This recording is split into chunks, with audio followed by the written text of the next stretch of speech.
Okay.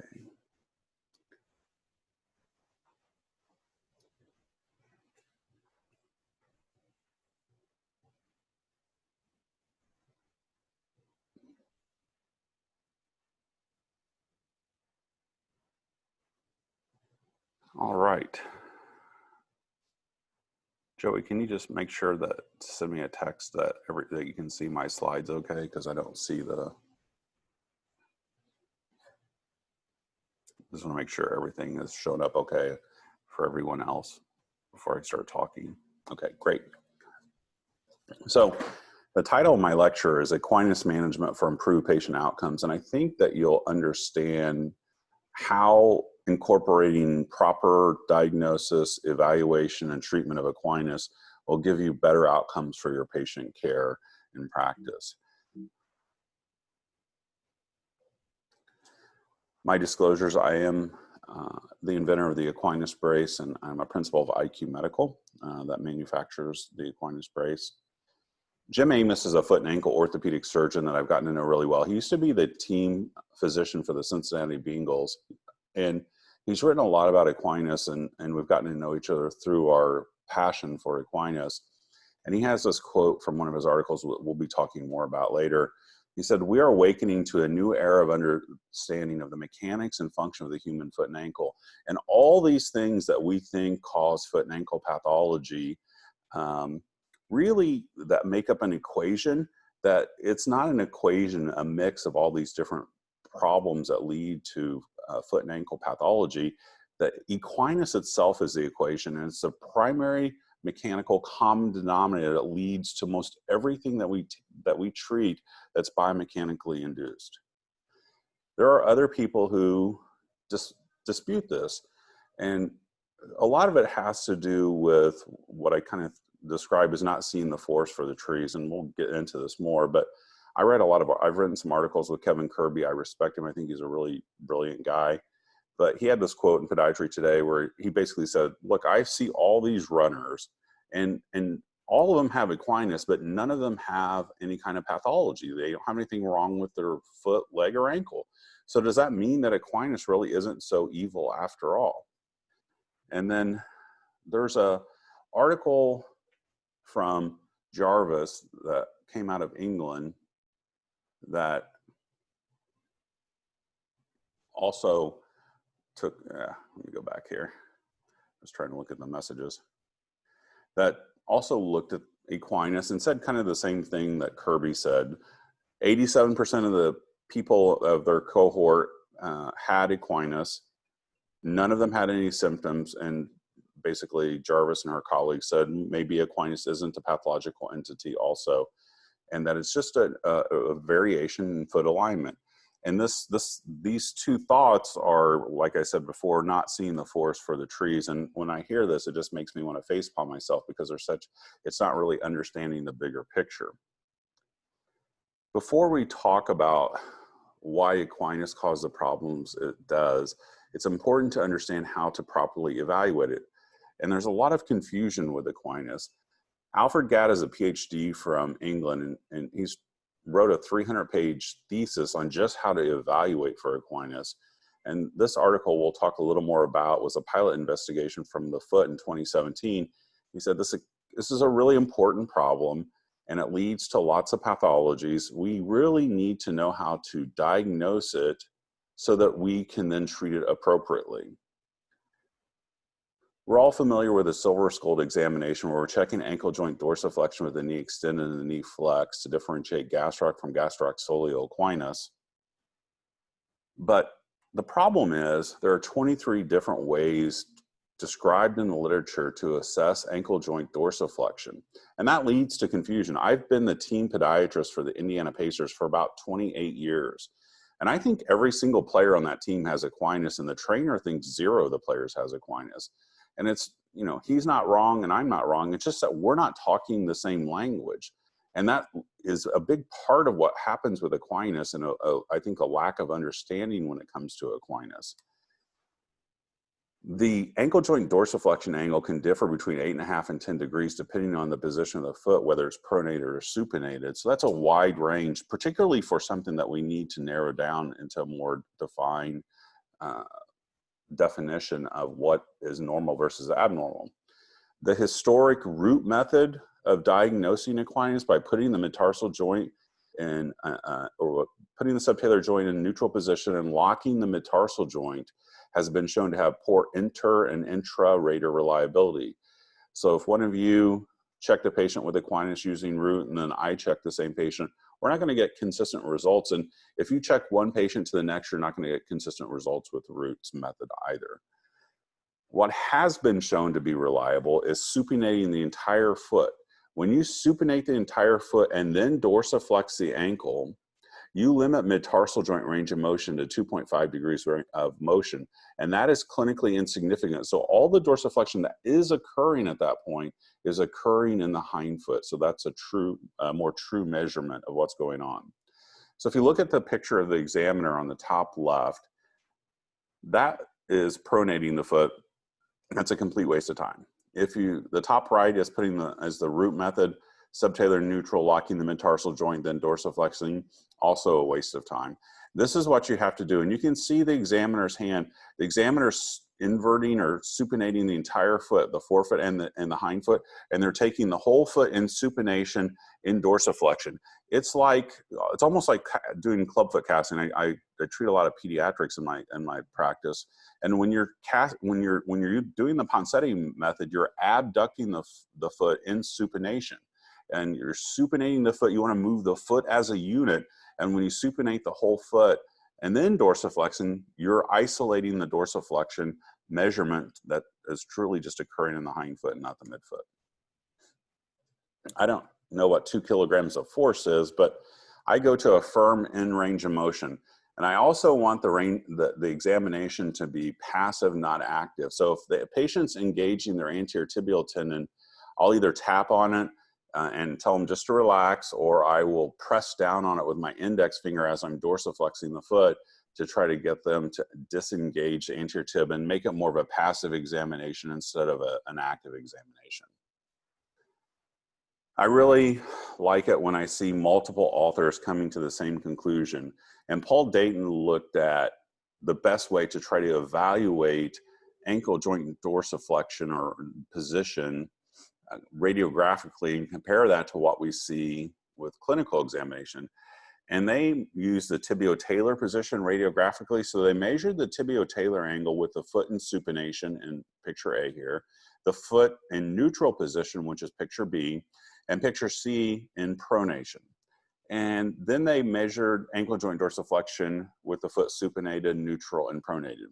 And what Dayton showed was there was no difference radiographically with what's going on with the bony actual osseous structures. However, there was a gigantic difference when you position the foot and what you're seeing clinically, from about 13 degrees between supinated and pronated and about 9 degrees between supinated and neutral. And that's just too big of a difference. And Dayton had the conclusion similar to GATT in that there's a potential for error utilizing the standard root method that we've used in the past.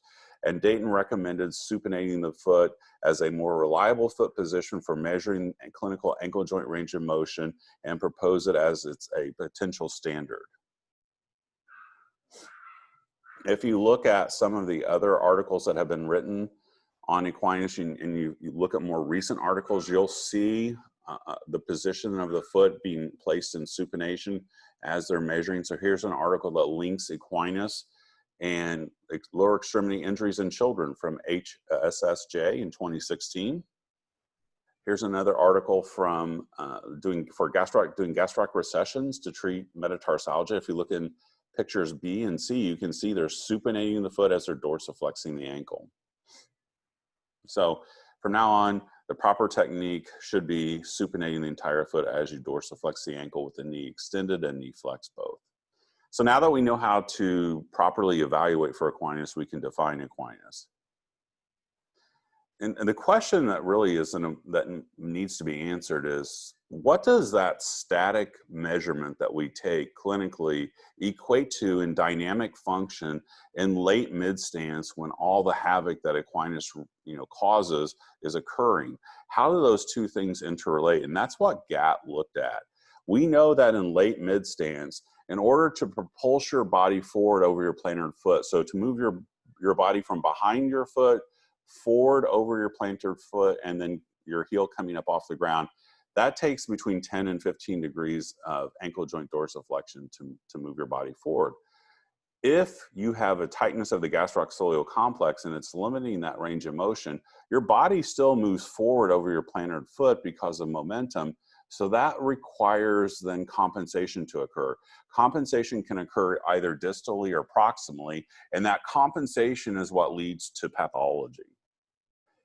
So GATT looked at this using the Viacon system, which is a gait analysis system that's used in a lot of studies that have been published recently.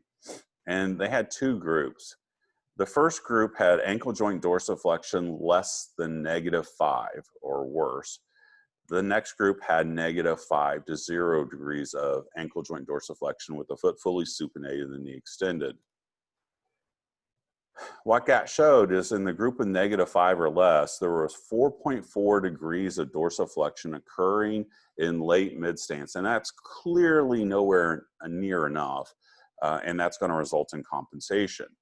Group B had 13.9 degrees. Is that enough? Maybe it's still not, but it's a lot closer than 4.4. But clearly 4.4 is not enough, and it's going to require compensation. GATT said it's incomprehensible how we've just accepted Root's definition for so long with so little evidence and not verified those clinical findings and how that relates to dynamic function. The other thing that's important to remember is that the axis of the goniometer is not parallel to the ankle joint axis. The ankle joint axis is dorsal, medial, anterior to plantar, proximal, lateral. It's not a straight transverse line like the axis of the goniometer. So the measurements are not translatable, but it's the most reliable way, the most practical way that we have to assess ankle joint dorsiflexion. And you can see that here in picture C, where the ankle joint axis and the goniometer axis are not parallel, but just understand that that's the most practical way we have to evaluate it.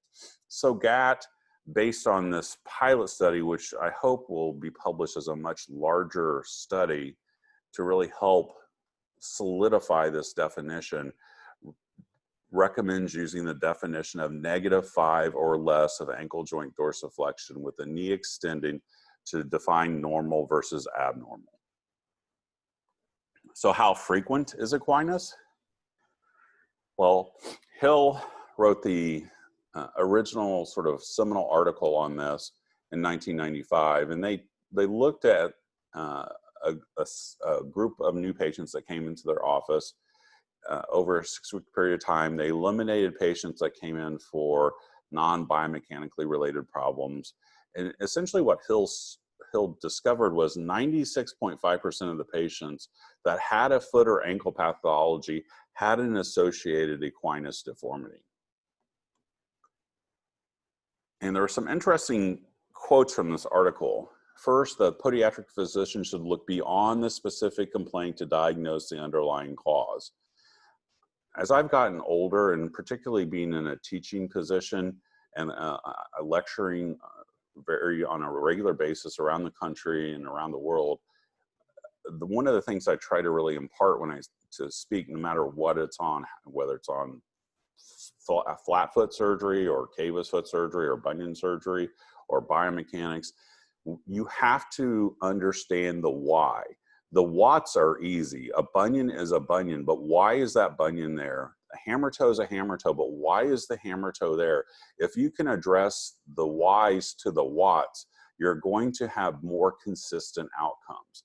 And Hill said frequently ankle Equinus deformity is the root of the patient's foot problem, and that gastroaxilleus stretching was found to be an effective modality in treating a wide range of podiatric complaints where ankle equinus is an underlying etiologic factor. So oftentimes it's the why to what we're treating.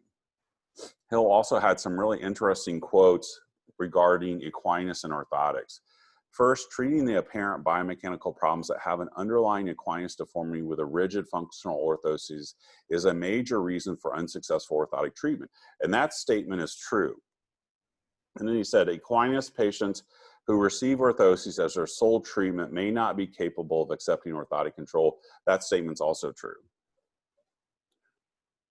This third statement, a rigid orthotic will prevent the foot from pronating. The result is arch irritation from excess friction against the orthosis. That statement's not quite correct, and I'll explain why in just a few minutes. Jastifer and Martinson, Foot and Ankle International in 2016 looked at gastroc contracture in patients with and without foot pathology using this Iowa ankle range of motion device. They also measured just with a goniometer and eyeballing it without any kind of measurement. And they found a significant difference between patients with a pathology and controls in the amount of ankle joint dorsiflexion that was occurring. And their conclusion was patients with foot and ankle pain had less ankle joint dorsiflexion than the control group. This was the largest study to date using a validated measurement device as well as a control group, and supports the findings of previous authors. This study supports the notion that isolated gastrocnemius contracture may be associated with foot and ankle pain.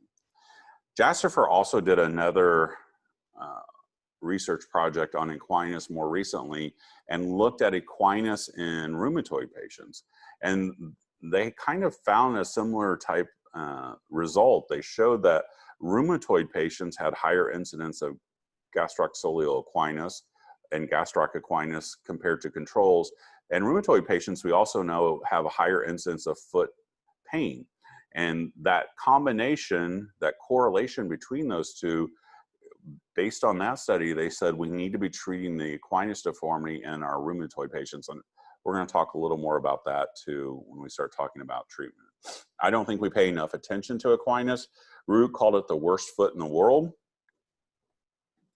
Jeff Christensen said it's a profound causal agent in foot pathomechanics.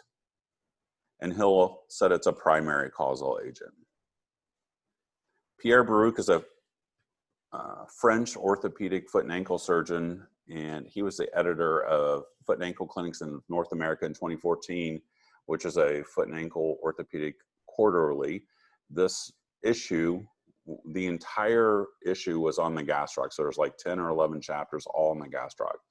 And Baruch had some really interesting comments in his introduction. He said, looking for retraction of the gastroc should be an essential part of the foot and ankle examination for practitioners, not just surgeons. And even though equinus has been recognized for 50 years as having an influence on the foot, only few practitioners routinely search for it. He's right about the only few practitioners routinely search for it, but he's wrong about the time period. It's actually much greater than 50 years. John Joseph Nutt in Diseases and Deformity of the Foot, which is the very first textbook ever written solely on the foot in 1913, noted that as you load the gastroc-soleal complex, you see a strain on the plantar supportive tissues. So what is that? That's plantar fasciitis. He also noted as you load the gastroc-soleal complex, you see a lowering of the dome. What is that? That is pronation syndrome.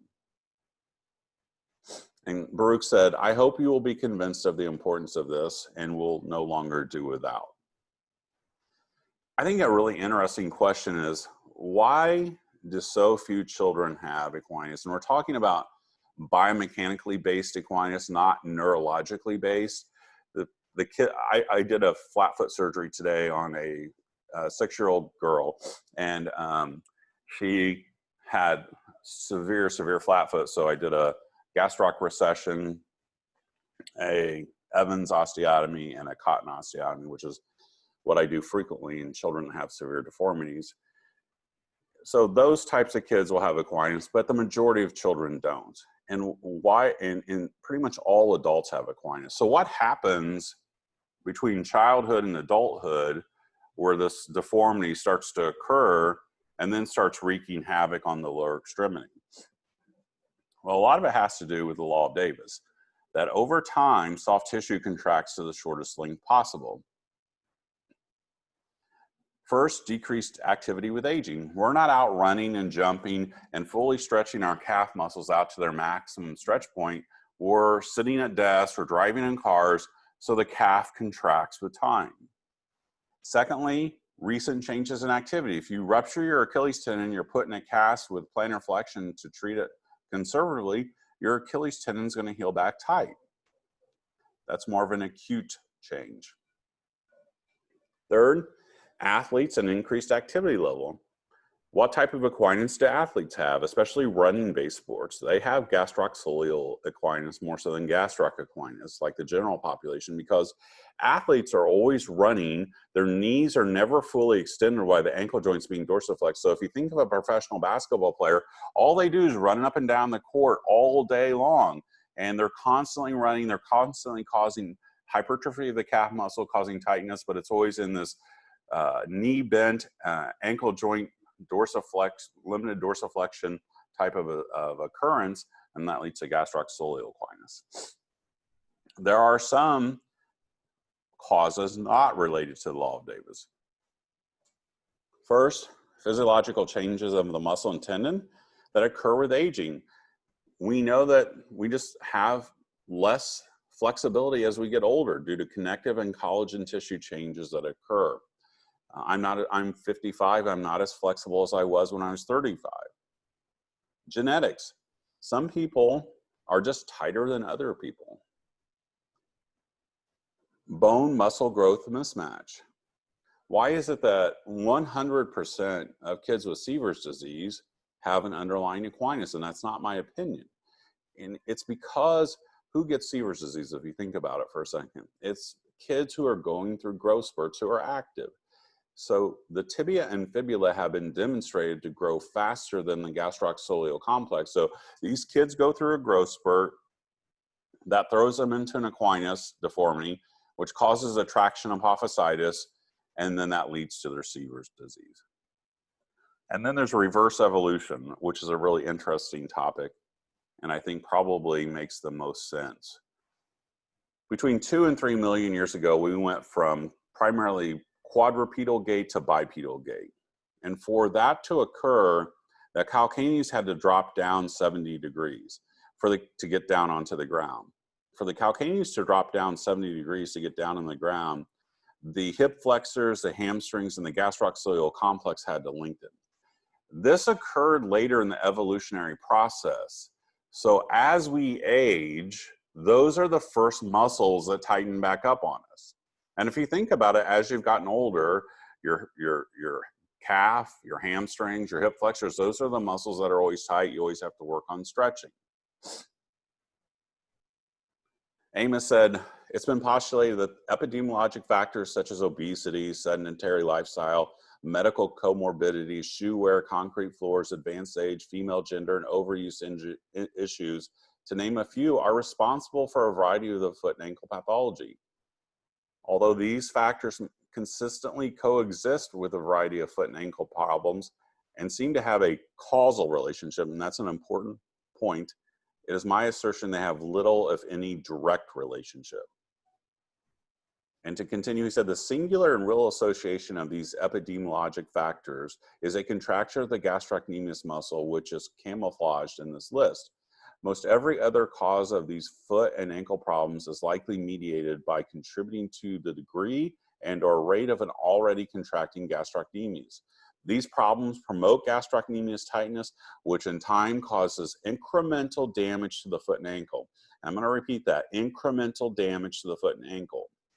And this is why Kirby is wrong, and this is why Jarvis is wrong. It's just, I kind of equate it to seeing diabetic patients and trimming their callus. The callus isn't pathologic, but we know that there's incremental damage occurring, and if we do not debride that callus, it's going to lead to an ulceration.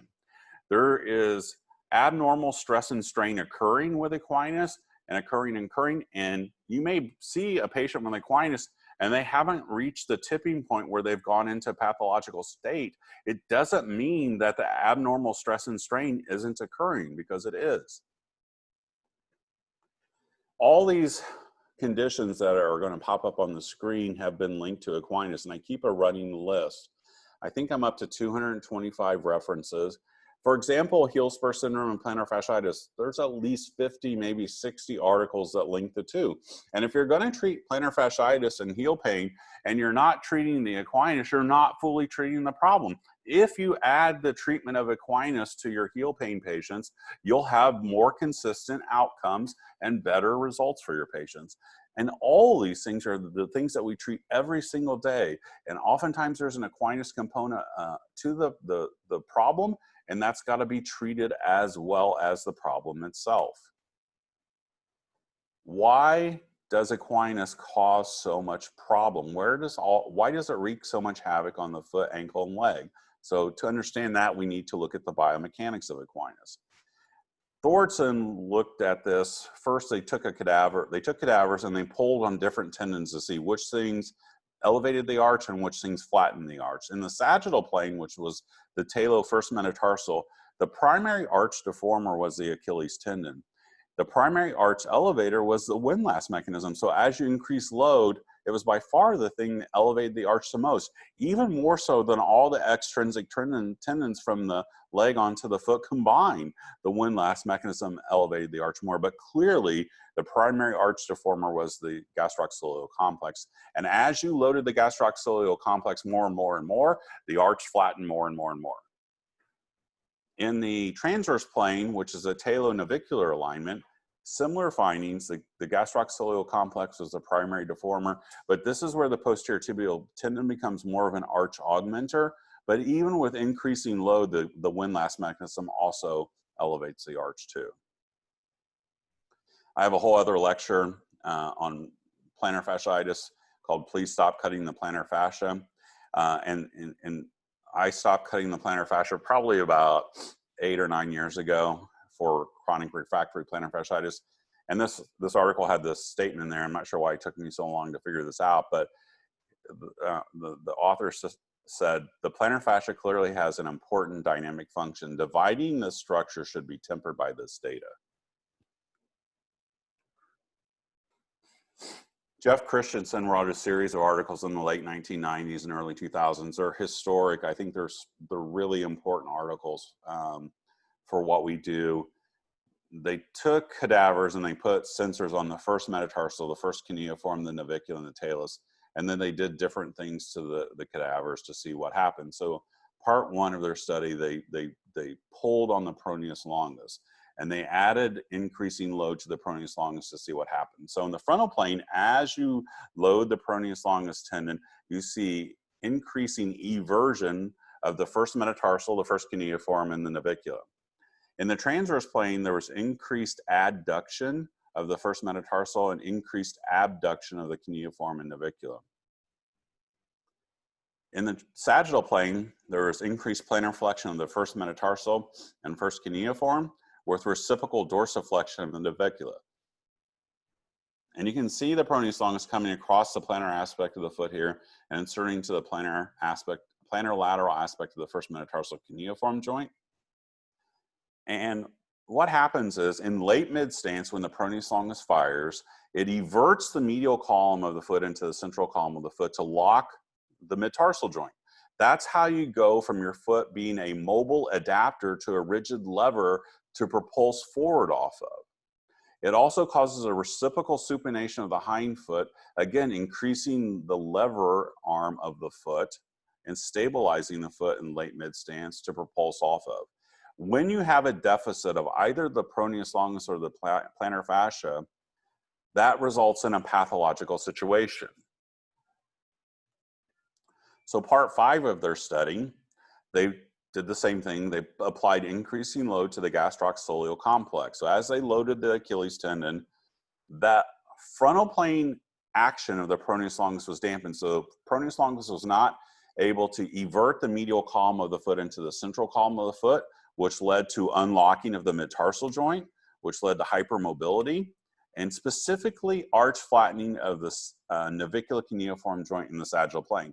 And if you think for a second, you look at flat foot x-rays every day, and you have for your whole career. There's always an NC sag. Have you ever wondered why? Why is there always an NC sag with a flat foot? And it's because of this. And understanding it is really important why that's occurring, because if you're treating a flat foot, and this is where Hill was wrong about the orthotic causing excess friction against the medial arch. That's not what's occurring. What's occurring is you have the gastroaxilleal complex driving the medial arch down through the navicular cuneiform joint.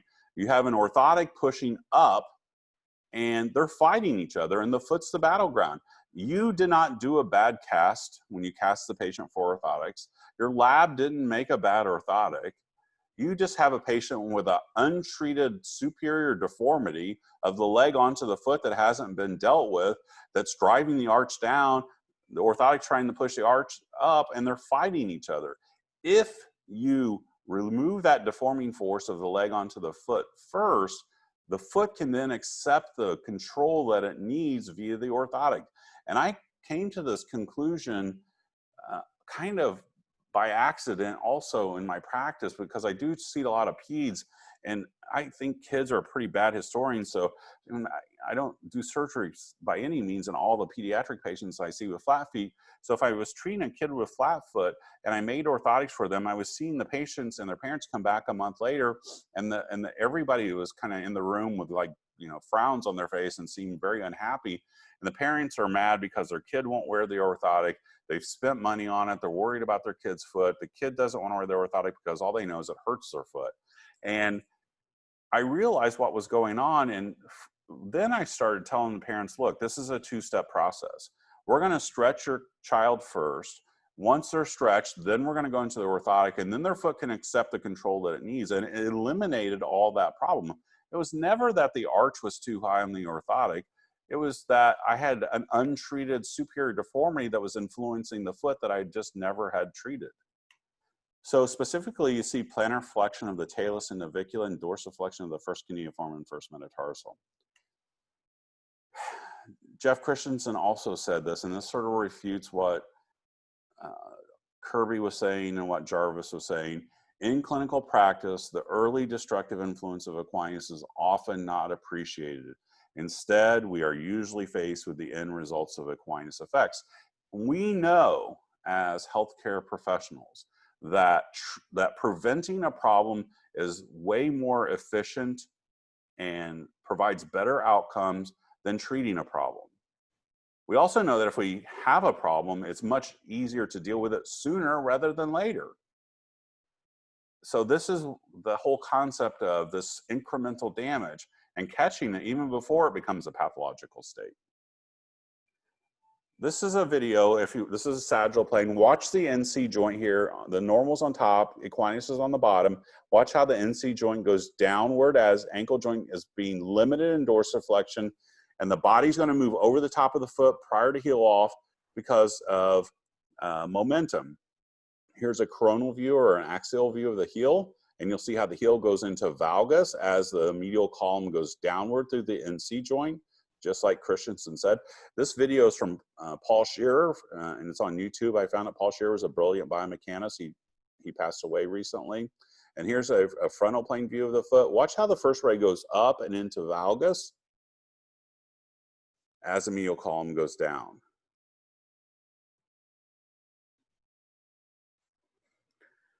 A lot of this has to do with the subtalar joint axis and the center of pressure. And just as a quick review, normally the center of pressure is at the second metatarsal cuneiform joint, and the ground reactive dorsiflexion force or moment is counteracted by the plantar flexion moment of the gastroaxilleal complex, and that allows us to stand in balance without falling over.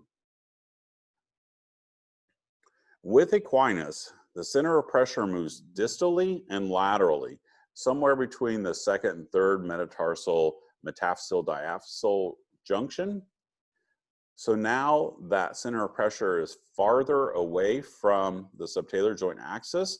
So the ground reactive forces can create a supinatory moment if it's farther away from the subtalar joint axis, or a pronatory moment, than the supinatory moment that the gastroaxilleal complex, which inserts medial to the subtalar joint axis. Now this becomes really pronounced in a pronated foot, but this is just what I was saying here. In a pronated foot, that subtalar joint axis is medially deviated, and that center of pressure is significantly farther away from the subtalar joint axis, and the gastroaxilleal complex is the same distance, so we have a net pronatory moment when the subtalar joint is deviated medially. This is why Equinus makes a flat foot worse, and a flat foot makes the Equinus worse, so like a dog chasing its tail. Conversely, if you have a cavus type foot structure, the subtalar joint axis can be more medially deviated, and sometimes the center of pressure and the gastroaxilleal complex are both medial to the subtalar joint axis, so they both cause a net supinatory moment.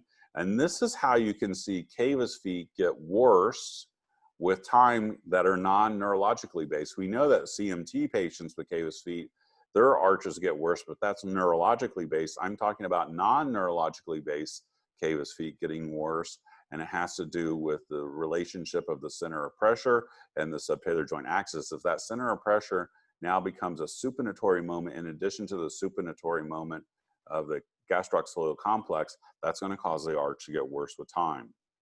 So you get a plus supination moment. Christensen said, the authors strongly recommend careful clinical assessment and appropriate treatment of Equinus in patients with biomechanical deformities affecting the first ray and midfoot.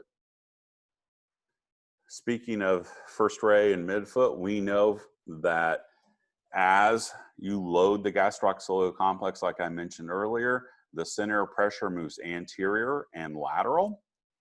The pressure on the forefoot goes up, the pressure on the midfoot goes up, the pressure on the heel goes down. We know that especially with our diabetic patients and diabetic forefoot ulcers, and how we're doing posterior muscle group lengthenings for recalcitrant forefoot ulcers. We also know that there's increased arch deformation that occurs as you load the gastroaxilleal complex. Amos, in his last study, looked at slow motion photography to see what was going on with the foot. And orthopedic surgeons use a little bit different terminology than podiatrists. They call things rockers. So heel rockers, heel contact, ankle rockers, mid stance, forefoot rockers, toe off. And Amos talked about direct forces associated to tightness of the gastroaxilleal complex, which are very obvious. But then he talked about the indirect forces, which is tightness of the gastroaxilleal complex, where the second rocker is limited and the passenger, which is the body, is progressing over the plantar foot. That results in increased leverage forces upon the foot and ankle, which causes increased stress and strain on the joints, ligaments, and tendons, which are subordinate structures to the osseous structures, and that results in pathology. So this is a picture of a patient with posterior tibial tendon dysfunction. You can see the first rocker at the heel, the ankle rocker, and the forefoot rocker, and you see a fourth rocker develop. Take a guess on where that's occurring. I hope that you're in your head, it's saying navicular cuneiform joint, just like Jeff Christensen said. That's occurring at the NC joint, just like Christensen said it would. And then you can see as we go from late mid stance to early heel off, that actually worsens. It dives down more. You have more of that sag through the NC joint. Amos demonstrated this only lasts for 1/10 of a second. But the problem is, how many steps do you take a day? Hopefully 10,000. And over how many years? That leads to occult, unrecognized overuse of imbalance that leads to damage of the foot or ankle. Being an orthopedic surgeon, he also looked at the knee to see what was happening. And in picture C, As the ankle joint is being limited in dorsiflexion, the knee goes into full extension. And that is the worst thing that could actually happen. It causes increased direct and leverage forces on the foot and ankle that causes twice the force in half the time. So you're getting pull on both ends, basically. And Amos said, it appears merely being human places us at risk of developing acquired non-traumatic foot and ankle problems. The damage is mediated through our unique anatomy and the gastrocnemius that tightens for a number of reasons. So how do we treat equinus conservatively? I think there are a few questions that we have to answer when we're talking about non-surgical treatment for equinus. First, what happens when muscle is stretched over a period of time? Secondly, how long, daily, and in total should stretching be done? Third, is manual stretching effective? 4, are night splints the answer? 5, should you stretch both legs at the same time? And 6, is there a need for maintenance therapy once the deformity has been corrected? First, what stretches? The muscle, the tendon, doesn't matter. This is a controversial topic in the world of physiology, and there's a lot of disagreement. Some people think the tendon stretches, some people think the muscle stretches, some people think neither. I think this study kind of put it in the best perspective for me. They had patients, they had them stretch, and they looked at the displacement of the muscle, displacement of the tendon, and range of motion. And what Conrad and Tillip found in this clinical biomechanics article was range of motion increased significantly. The tendon displacement did not change. The muscle displacement did not change. And what they showed, or what they felt, was the range of motion increased most likely due to altered tolerance of stretching by the nociceptive nerve endings, but there was no effect on the muscle or tendon units. I don't really care how we get from point A to point B as long as we get from point A to point B. I don't really care if it's the muscle or the tendon or the altered tolerance to nociceptive nerve endings. What I care about is increased range of motion. I'm a clinician. How long should you stretch each day? Well, this ranges greatly from 30 seconds to all night, so throw a dart, good luck. Radford did a meta-analysis in 2006 where they identified 18 papers, but only 5 met their inclusion criteria. The greater than 30-minute group was underpowered, so they couldn't reach any definitive conclusion. They could only show a trend. So basically, the trend was the longer you stretch, the more the range of motion. And I took this and was like, well, this is probably 3 or 4 degrees, whatever, range of motion for 30 minutes. That's probably not enough. So I doubled it, and I've used an hour based on this for a long time, ever since then, basically. Radford said, calf muscle stretches provide a small but statistically significant increase in ankle joint dorsiflexion and is recommended. Does the position of the foot matter when we stretch? Well, it matters when we're measuring for equinus. You would anticipate that it should matter when you're stretching also. And Johansson looked at this with the subtalar joint position on ankle joint dorsiflexion using this Biocon system, also stretching in pronation and supination. Both the right and left started at 4.6 degrees, and that's going to be important. We're going to come back to that in a minute. What they showed was when you stretch in pronation, the knee was significantly more flexed than when you stretch in supination. Is that important? Well, most of the equinus that we're dealing with is gastroc equinus or gastroc soleal equinus. So the knee needs to be fully extended or locked out. The only way the knee can be fully extended is if the tibia externally rotates. The only way the tibia externally rotates is if the subtalar joint supinates. That's called the screw home mechanism, and that is important. They also demonstrated significantly more range of motion occurring through the midfoot when you stretch in pronation compared to supination. Is that important? Of course it is. We never want motion occurring through the mid-tarsal joint. We want that isolated to the hindfoot as we're stretching because we want that stretch applied to the gastroc-soleal complex. So you need to stretch in supination for the dorsiflexion to occur at the hindfoot. which is also externally rotating the tibia, locking the knee into a full extension via the screw home mechanism. This was an article on stretching for runners, and they both started at 5, right and left, and with an 8-week stretching program, they went up 200%. So range of motion significantly improved. And this is another interesting topic, and I have a whole other lecture on this. The runners all reported that as their flexibility increased, their running times improved.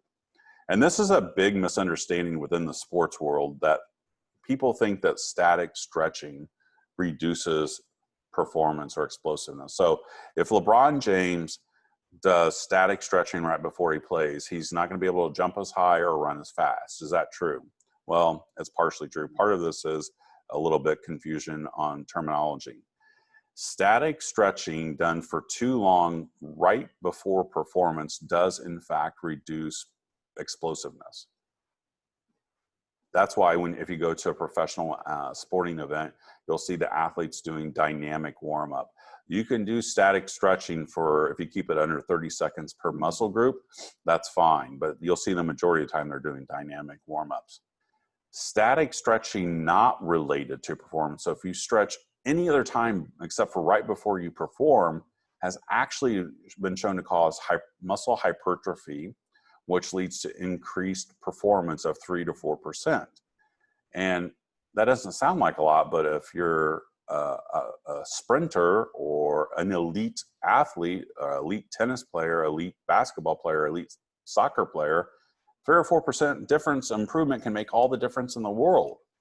And not only that, the 3 most common running related lower extremity injuries, plantar fasciitis, Achilles tendinopathies, and medial tibial stress syndrome, the #1 risk factor for all 3 is equinus. And there's multiple articles that show that. That's not my opinion.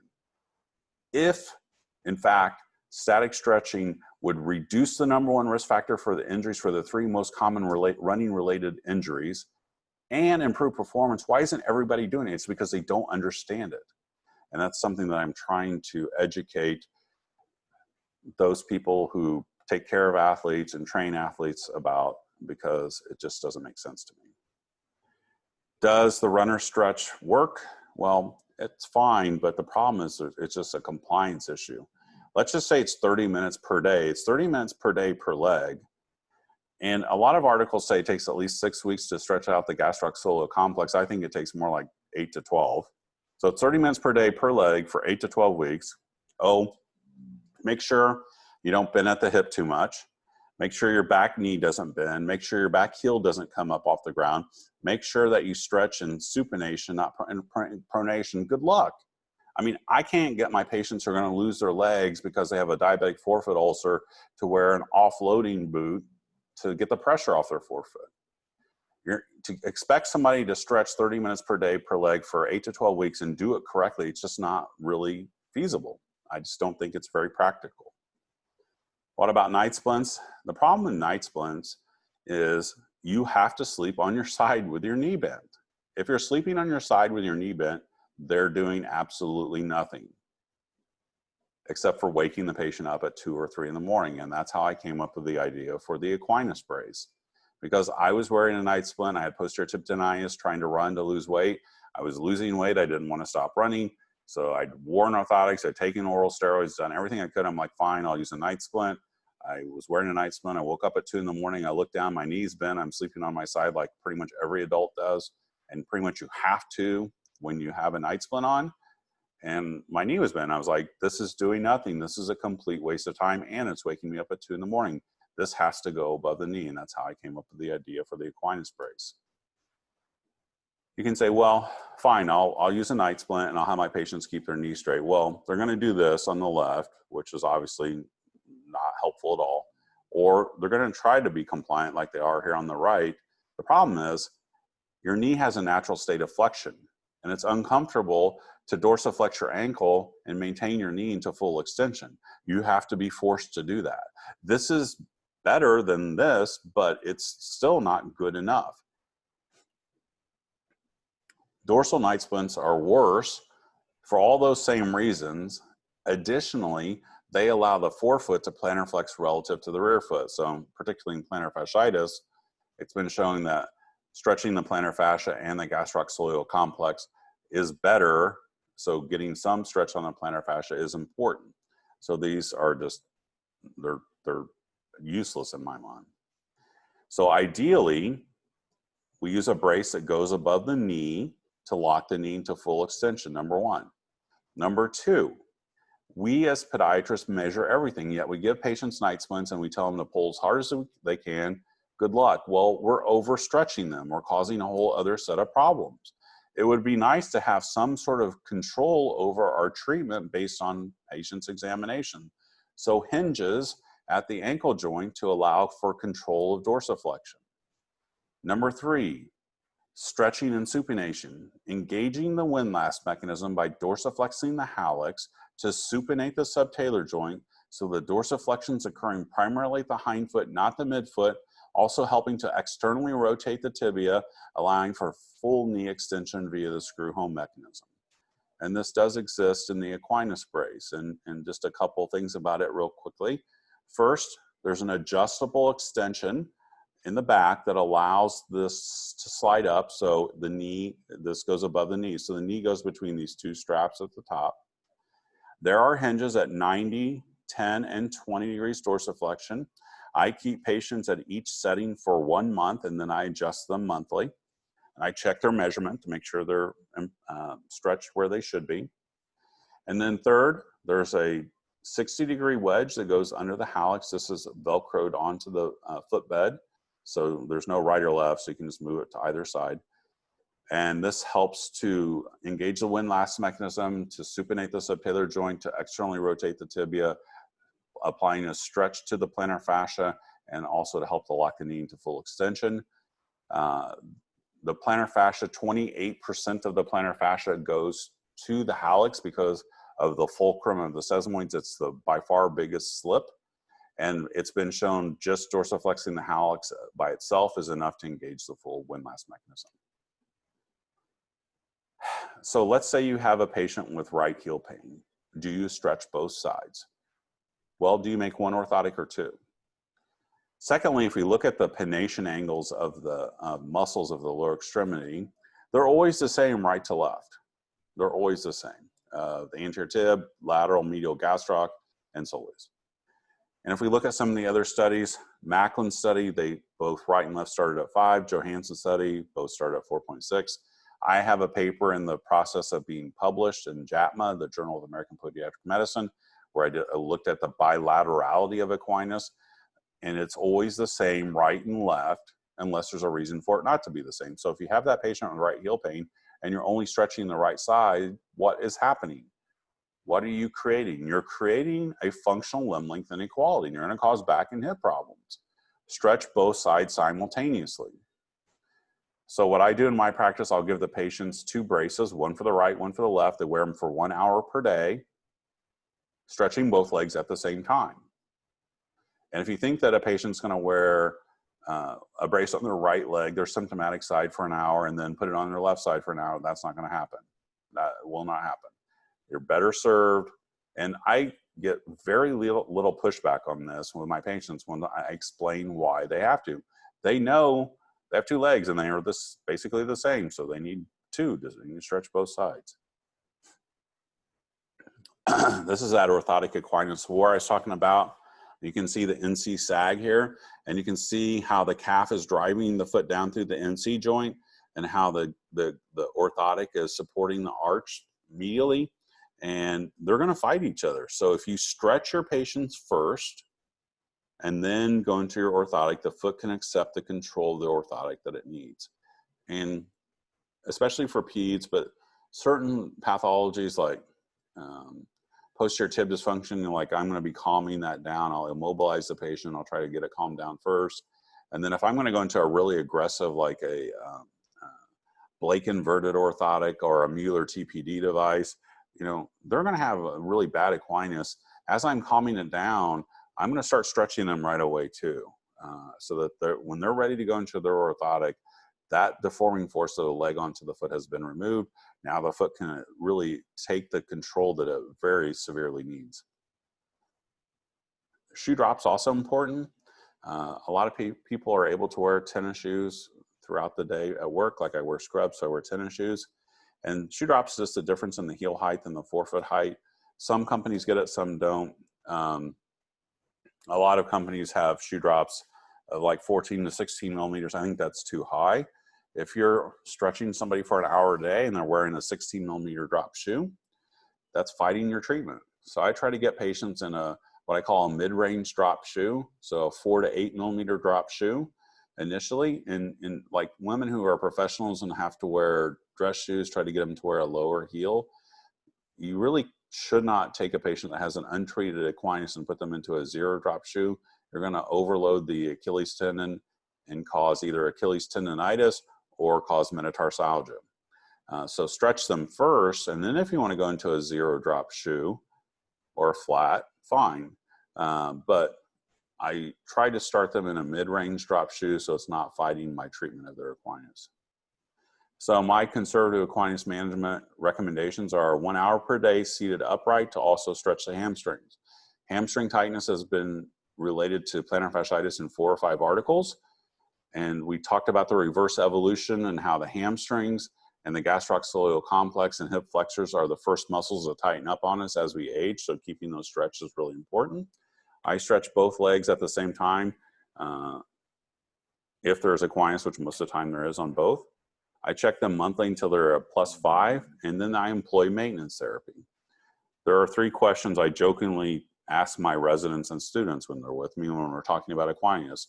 Is the patient human?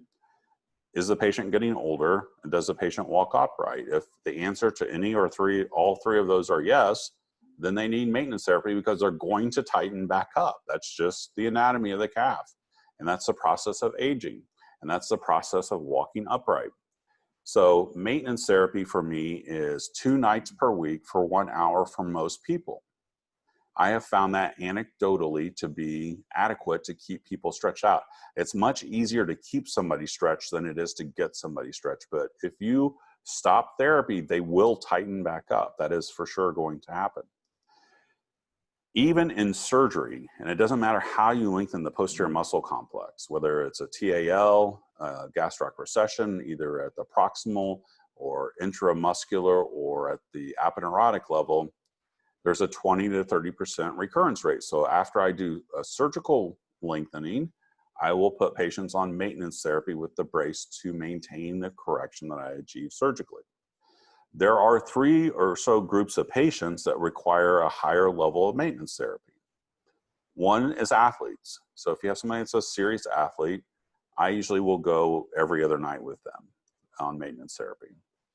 There are 2 groups of patients that have a metabolic component to their equinus on top of the biomechanical component of their equinus. And those 2 groups of patients are diabetics, which have glycosylation of the Achilles tendon that causes cross-linking of the Achilles tendon fibers. And I think we do a wonderful job in preventative treatment for diabetic patients with annual foot exams, routine foot care, diabetic shoes and orthoses. The 4th leg of the table that we ignore is stretching. We should be stretching all of our diabetics prophylactically to get the pressures normalized in their forefoot and back onto their heel. The other group are rheumatoid patients. I mentioned them earlier. So if I have a diabetic patient or a rheumatoid patient I'm treating conservatively, I'll have them stretched. I'll have them use maintenance therapy 3 nights per week for an hour. This is my contact information. If you have any questions, I'm really responsive. I'm on Twitter, and this is my email and my cell phone. The next slide is going to have the QR code. So if you have your cell phone handy, you can just hold it up and you'll get a link through my Google Drive for this lecture. And I'll put that up for a second. I'm going to go to the question and answer session here. I have one question so far. How frequently does the center of pressure move in cavus type foot based on perineal equinus compared to plantar types?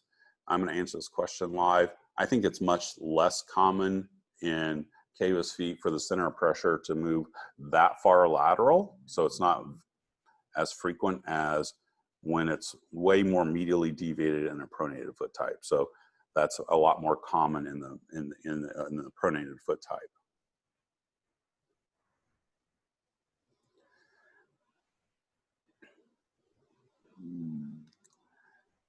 If you want to type any questions in, I'll be happy to answer those for you.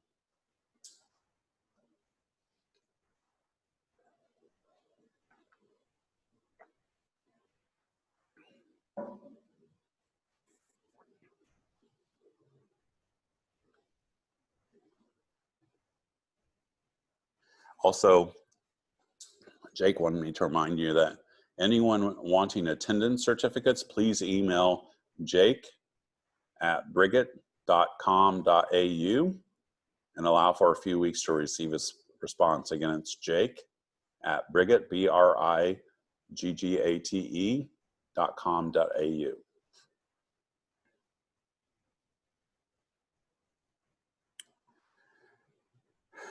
You're welcome. Thank you for everyone for joining. Like I said, I'll have a few minutes for questions.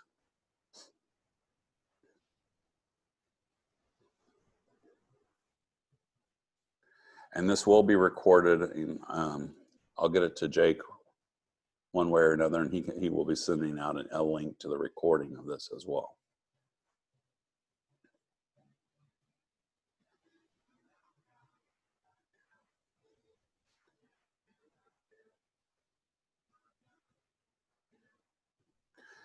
Jake wanted me to remind you that Equinus braces come in two sizes. There's an adult and a pediatric one.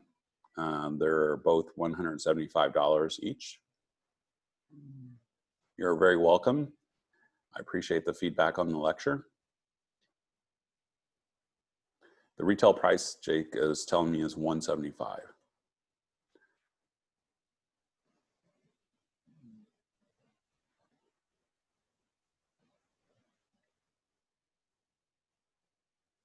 Please, everyone, stay safe out there. Jake says RRP would be around 250. I'm not sure what that means.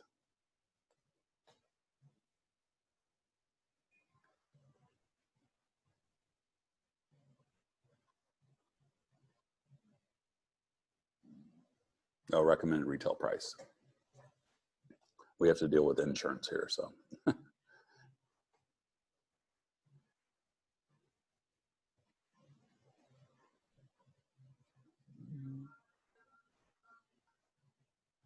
Do I recommend for CMT?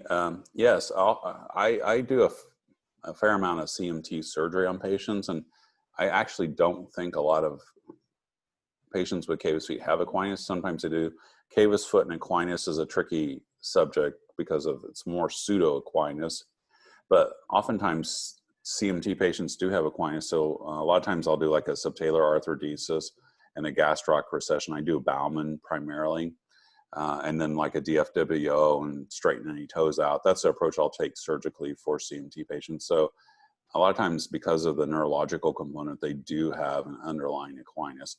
The one little tip about evaluating Equinus in cavus feet is just use your reference to the fifth metatarsal base when you're looking at the horizontal arm of your goniometer. Ignore the whole forefoot.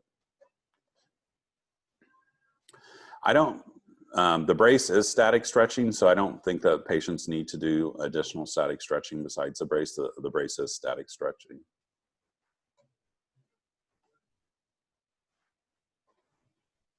I'm not a big fan of rocker sole shoes. I have a question about rocker sole shoes. I'm not a big fan of those. I don't think that they have much use. I have a couple other questions here.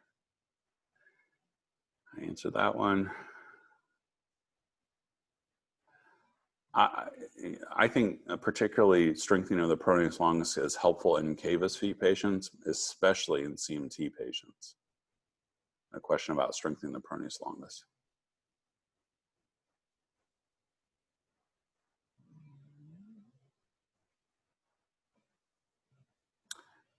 Well, I hope everybody has a tremendous Saturday. Thank you very much for joining us, and I'll get with Jake to see if he'd like to do another lecture or webinar down the line. Thank you very much.